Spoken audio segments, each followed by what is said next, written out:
Ecclesiastes chapter 3, in verse 10, it says, I have seen the burden God has placed on men. Everybody read this carefully. He has made everything beautiful in its time.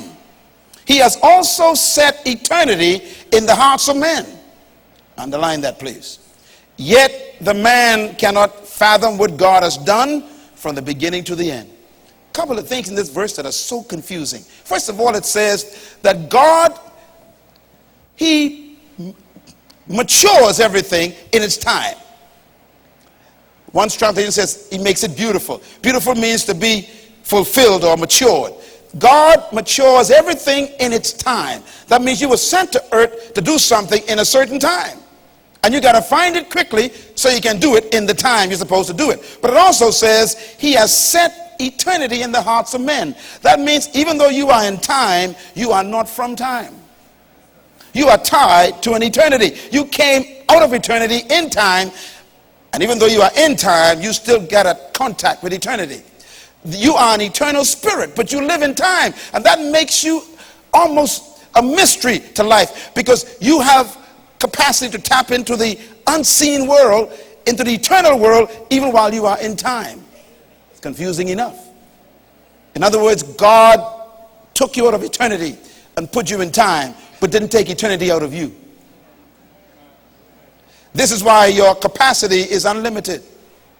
Your potential has no measure. Your ability has no cap, because you are literally an eternal spirit in a time-conscious body.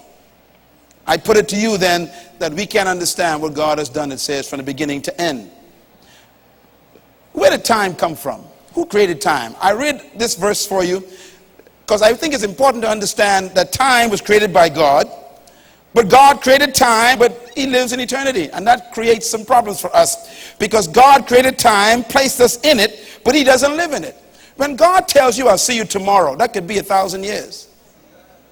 Because he speaks in eternal terms. When God says, you'll be okay, it might be 6 months later. Anybody with me?